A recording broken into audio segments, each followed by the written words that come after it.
कार्यक्रम नहीं करेंगे तो ऐसे फोटो लगा देंगे, वैसे लगा देंगे। भाई हमें करने ऐसे ही मैं करती रहती हूँ, मुझे फोटो लगाने की ज़रूरत नहीं है। मैं तो इतना करूँगी जो आप सोच के दंग रह जाओगे। और सचमुच मैं करते गई। कई बार आप social and motivational trust her जगह छाया हुआ है, लोग कहते हैं। आप कोई काम करते हैं व्यक्तिगत रूप से तो आपकी आवाज़ दूर तक नहीं जाती है।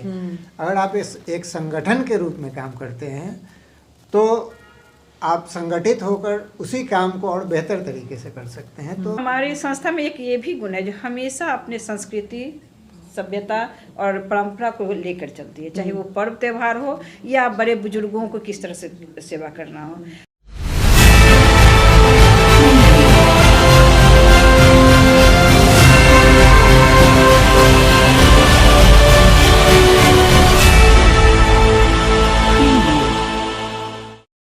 नमस्कार, मैं अनीता चौधरी और न्यूज़ अड्डा इंडिया पे आप सभी का स्वागत है।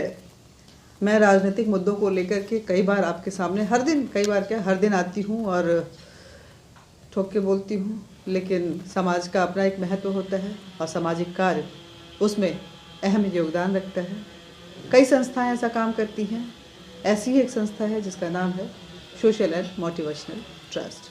क्या करती है ये संस्था, किस तरह से काम करती है, किन किन क्षेत्रों में काम करती है और इस संस्था का इस तरह के कार्य के माध्यम से क्या मोटो है, इसी पर बात करने के लिए हमारे साथ इस संस्था की जो फाउंडर मेंबर्स हैं ममता सिंह जी और रविंद्र जी, ये हमारे साथ जुड़े हुए हैं। सबसे पहले ममता जी, आपका बहुत बहुत स्वागत है न्यूज़ अड्डा इंडिया पे।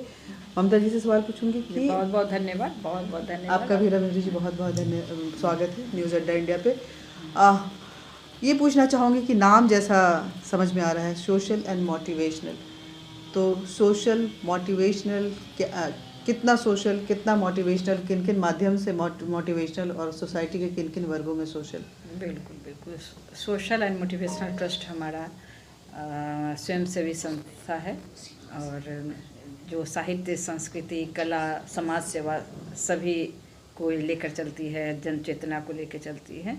और हमारा ये 2018 में हमने ये संस्था का संगठन किया और जब से की हूँ उस समय से हमारे बहुत लोग हमारे सदस्य बन गए हैं और हमारे समाज सेवा के लिए, साहित्य सेवा के लिए एवं सांस्कृतिक कार्यक्रम के लिए भी बहुत लोग जुड़ रहे हैं। हमारा कार्यक्रम हो रहा है बहुत ज़ोर शोर से और मुझे लगता है सभी में एक उत्साह, एक उमंग भर गया है जो एक कार्यक्रम के दौरान या साहित्य सेवा, साहित्य में हम हर विधा पे हमारे प्रतिदिन विषय दिया जाता है, हर विधा पे सभी लोग लिख रहे हैं और उनमें एक इतना कॉन्फिडेंस, इतना आत्मविश्वास भर गया है जो हर विधा पे वो लिख रहे हैं। वो समझ गए जब मैं साहित्यिक कुछ भी कार्यक्रम कर सकती हूँ।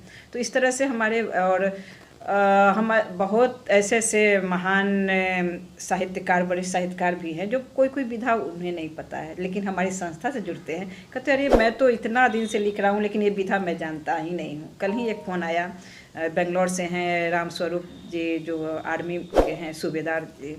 उन्होंने कहा जो मैं आपको गुरु मानता हूँ, जो आप मुझे बताइए जो ये कैसे बहर क्या होता है, गज़ल में आप बहर क्या होता है मुझे बताइए। या कल माहिया हमारा विषय था, माहिया में क्या कितनी मात्रा क्या है, प्लीज़ हमको कृपया मुझे बताकर मुझे भेज दे तो मैं लिखने का कोशिश करूँगा।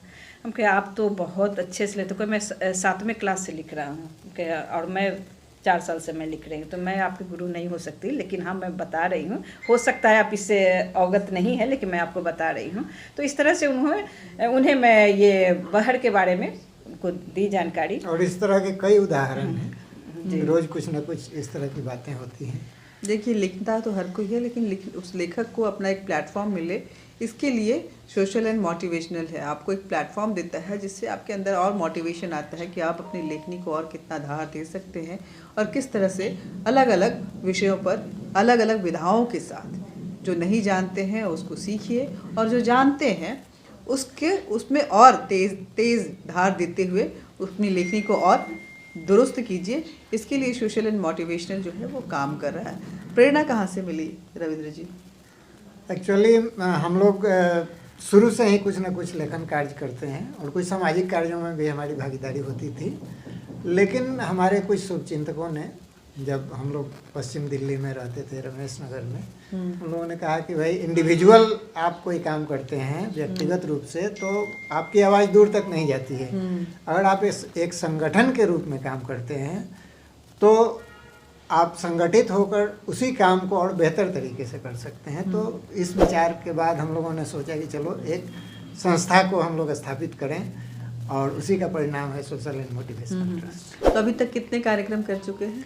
अभी हम लोग साल में हम लोग हर महीने कोई ना कोई कार्यक्रम करते रहते हैं। जैसे कभी मेडिकल कैंप, कभी हम नेत्रहीन स्कूल में जाकर सेवा करते हैं, कभी बुजुर्गों के जो आश्रम होते हैं, जो उनकी वृद्धाश्रम, वहाँ जाकर सेवा करते हैं। मेडिकल कैंप हमने लगाया और बड़ी खुशी कभी हम स्कूलों में जाकर अपने कार्यक्रम करते हैं। कभी हम ऑनलाइन ऑफलाइन जो भी कवि गोष्ठी का आयोजन करते हैं। तो अब मैं इसकी गिनती नहीं कर सकता, लेकिन हम हमेशा सक्रिय हैं, हमारे काम होते रहते हैं। जब हमने ये संस्था संगठन की थी उस समय हमें ये संगठन में कुछ लोग दिए जो अगर आप अपना कार्यक्रम नहीं करेंगे तो ऐसे फोटो लगा देंगे, वैसे लगा देंगे। भाई हमें करने ऐसे ही मैं करती रहती हूँ, मुझे फोटो लगाने की ज़रूरत नहीं है, मैं तो इतना करूँगी जो आप सोच के दंग रह जाओगे। और सचमुच मैं करते गई, कई बार आप social and motivational trust her जगह छाया हुआ है, लोग कहते हैं, और आप इतने कार्यक्रम करती हैं, मुझे बहुत अच्छा लगता है। मैं हर मंथ कोशिश रहती है जो कुछ न कुछ कार्यक्रम हो, चाहे समाज सेवा का हो या साहित्यिक। अभी हाल ही में आपका एक कार्यक्रम हुआ था रामायण के ऊपर में लयबद्ध, क्या था वो कार्यक्रम, क्या उसका जी हमारा उसके बारे में कुछ बताएंगे? जी हमारा ये कार्यक्रम ऑनलाइन कार्यक्रम था जो 12 घंटे तक चला, सुबह 10 बजे से रात 10 बजे तक, जिसमें रामायण के सभी प्रसंगों पे सभी को दिया गया था। जो भी आप प्रसंग आप चुनकर आप उस पर अपनी रचना लिखें और लिखकर आप काव्य पाठ में शामिल हों। तो बहुत बढ़ चढ़ के सभी ने, मुझे लगता है 250-300 कवियों ने ये इसमें भाग लिया, और सभी में इतना उत्साह, जो इस तरह के कार्यक्रम कम ही संस्था करती है, जो एक हमारा हिंदू धर्म को लेकर, परंपरा को लेकर चल रही है। और हमारी संस्था में एक ये भी गुण है जो हमेशा अपने संस्कृति, सभ्यता और परंपरा को लेकर चलती है, चाहे वो पर्व त्यौहार हो या बड़े बुजुर्गों को किस तरह से सेवा करना हो।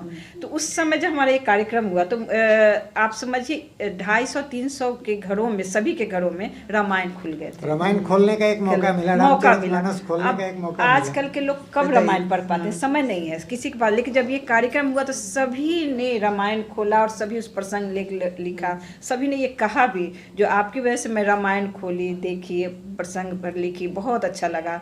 और सही में 12 घंटे एकदम राममय हमारा ये वातावरण हो गया।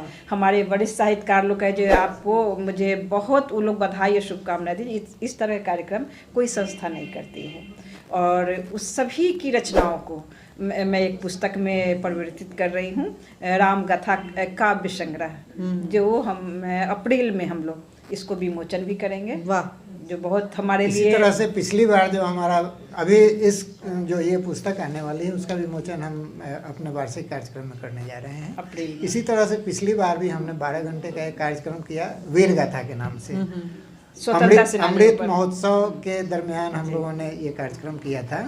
तो वीर गाथा में हमारे जो स्वतंत्रता सेनानी हैं या हमारे जो वीर इससे पहले भी भारत के लिए बलिदान दिए हैं, उनको हमने केंद्र में रखकर एक कार्यक्रम किया था। वो कार्यक्रम बहुत ही सफल हुआ और वीर गाथा काव्य संकलन के नाम से उसी तरह से एक पुस्तक आई है, काफ़ी प्रचलित हुई वो पुस्तक। और उसी को देखते हुए फिर हमने ये एक अगला कदम अपनी लेखनी के कुछ 2 लाइन सुनाना चाहेंगे? जरूर सुनाएंगे, लेकिन अभी हम कुछ और भी बताते हैं जो हम कोरोना काल में क्या किए हैं। कोरोना काल के बारे में जो हम कुछ बताएं जो हम लोग। हाँ, कोरोना काल के दरमियान हम लोगों ने बहुत सारे कैंप लगाए। हाँ, बहुत सारी संख्या में लोग इकट्ठे हुए। हम लोगों की जो क्षमता थी उस हिसाब से हम लोगों ने ज़रूरतमंदों के बीच जरूरी सामग्री, हाँ, खाद्य सामग्री हमने, उससे हम लोगों को काफ़ी संतुष्टि हुई। मैं ये नहीं मानता हूँ कि हमारे काम से 2000, 5000 या 10,000 आदमी प्रभावित हों या उनको फ़ायदा पहुँचे। अगर मैं समाज के 2 लोगों को भी उनके चेहरे पे मुस्कुराहट ला देता हूँ तो मैं समझता हूँ कि मेरा उद्देश्य पूरा। देखिए, सिर्फ काव्य संग्रह और काव्य क्षेत्र में ही काम करना नहीं, बल्कि समाज के वंचितों को, ज़रूरतमंदों को ज़रूरत पड़ने पे सेवा पहुँचा सके, ये भी सोशल एंड मोटिवेशनल का कार्य है। अब लगता है कि इन्होंने अपनी कविता निकाल ली है। जी जी, मैं अपनी एक रचना मैं ऐसे तैयार नहीं की थी, लेकिन अभी सामने मुझे मिल गया। आपके कहे अनुसार मैं आपको कलम पर मैं बोलती हूँ। कलम जब शब्दों को उकेरती, कलम जब शब्दों को उकेरती, दिल के भावों को बिखेरती है। जिसके तुम दोस्त बनकर रहते, कभी वो फिर गम में रहते हैं। मेरी कलम मुझ पे एहसान करना, कह न सकी जुबा तू बयान करना। जो अब मैं कभी कह नहीं पाऊंगी जुबा से, वो हमारी कलम करती है। अकेलेपन का सहारा बनकर तू अपने में ही खोए रखते। तेरी वानगी तो काबिले तारीफ है, जज्बातों को सुंदर शब्दों में पिरोते। जब तुम अपनी किसी के हाथ में रहते, मन के भाव खुद से उमड़ने लगते। कभी अपनी तन्हाइयों का तो कभी खुशियों का बखान करते हैं। मैं लेखिका मेरे हाथ की शोभा तुम, मैं लेखिका मेरे हाथ की शोभा तुम हो। शब्द बनकर मुझ में सदा ही रहते हो, शब्द बनकर मुझ में सदा ही रहते हो। धन्यवाद। तो देखिए, ये कलम की ताकत होती है, और कलम के जो कलमकार होते हैं वो चाहे जिस क्षेत्र में भी जाएं, वो अपना तहे दिल से 100% देते हैं, चाहे वो समाज सेवा हो, चाहे वो साहित्य सेवा हो। और यही रविंद्र जी और ममता जी कर रही हैं। बहुत बहुत धन्यवाद आपका, और इसी तरह से आप आगे बढ़ते रहें, करते रहें। आपको न्यूज़ अड्डा इंडिया की तरफ से यही शुभकामनाएं। चलिए, बहुत बहुत धन्यवाद अनीता जी, आपका भी बहुत बहुत। आपका न्यूज़ निरंतर प्रगति करते न्यूज़ रहे, अड्डा आपका ऐसे ही प्रगति पे रहे, और आगे बहुत सारे ऐसे अच्छे अच्छे लोग आए या कार्यक्रम में जुड़े, मुझे बहुत खुशी होगी जी। धन्यवाद।